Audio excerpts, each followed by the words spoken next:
പലയിടങ്ങളിലും നമ്മൾ പോലും അറിയാതെ, അങ്ങ് എന്നെ കുറ്റപ്പെടുത്തിയല്ല എന്ന് എനിക്കറിയാം, നമ്മൾ പോലും അറിയാതെ അനധികൃതമായി ഭൂമി കൈവശം വെച്ചവരുണ്ടായിരിക്കുന്നു. ഒരു കാരണവശാലും ഭൂപരിഷ്കരണ നിയമത്തിൽ ഒരു തുള്ളി വെള്ളം പോലും ചേർക്കാൻ നാം അനുവദിക്കില്ല. അതുകൊണ്ട് തന്നെ ഇന്ത്യയുടെ ചരിത്രത്തിൽ ആദ്യമായി യുണീക്ക് തണ്ടപ്പർ സിസ്റ്റം നടപ്പിലാക്കുന്ന സംസ്ഥാനമായി ഒരു വർഷക്കാലത്തിനിടയിൽ കേരളം മാറിയിരിക്കുന്നു എന്നുള്ളത് സന്തോഷപൂർവ്വം അങ്ങേ അറിയിക്കുകയാണ്.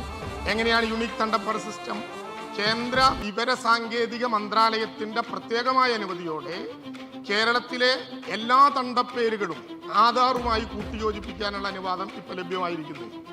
ആധാറും തണ്ടപ്പേരും കൂട്ടിയോജിപ്പിച്ചാൽ എന്താ പ്രശ്നം? അങ്ങ് പറഞ്ഞതൊരു പ്രധാനപ്പെട്ട പ്രശ്നമാണ്. ഭൂപരിഷ്കരണ നിയമത്തിന്റെ 81ന്റെ വിവിധ സെക്ഷനുകളിൽ, അങ്ങ് പ്ലാന്റേഷനെ കുറിച്ച് മാത്രമല്ല ഞാൻ പറഞ്ഞത്, 81(3) മറ്റെല്ലാതിനെ കുറിച്ചും അങ്ങനെ പ്രത്യേകമായ അനുവാദമില്ലാതെ ഭൂമി കൈവശം വെച്ചിരിക്കുന്നവരുണ്ടാകാം.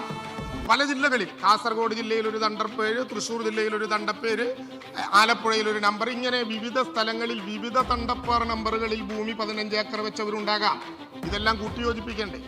അതിനാണ് ഇന്ത്യയുടെ ചരിത്രത്തിൽ ആദ്യമായി ഞാനും അങ്ങും ആഗ്രഹിക്കുന്നത് പോലെ ഭൂപരിഷ്കരണ നിയമത്തിന്റെ അന്തസ്സത്ത നിലനിർത്താൻ കേരളത്തിൽ ഇനി മുതൽ തണ്ടപ്പേരും ആധാറും വളണ്ടറിയായി, ആദ്യഘട്ടം അങ്ങനെയാണ് കേന്ദ്ര ഗവൺമെന്റ് അനുവദിച്ചിട്ടുള്ളൂ, നിർബന്ധിതമല്ല, വളണ്ടറിയായി ഇത് കൂട്ടിയോജിപ്പിക്കാൻ യുണീക്ക് തണ്ടപ്പർ സിസ്റ്റം നടപ്പിലാക്കാൻ അനുവാദം കേരളത്തിന് ലഭ്യമായിരിക്കുന്നു.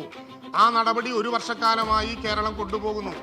ആ നടപടി പൂർത്തീകരിക്കുന്നതോടുകൂടി കേരളത്തിൽ ഒരു തണ്ടപ്പേരിൽ ഒരാൾക്ക് ഒരാധാർ കാർഡിൽ എത്ര ഭൂമി കൈവശം വെച്ചിരിക്കുന്നു എന്നറിയാൻ കഴിയും.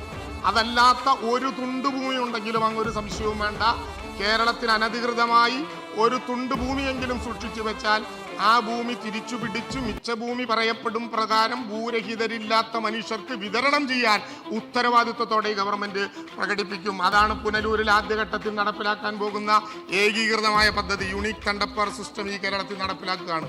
അതിലൊരു കോംപ്രമൈസും ആരുടെ മുമ്പിലും ഈ ഗവൺമെന്റ് ഉണ്ടാകില്ല.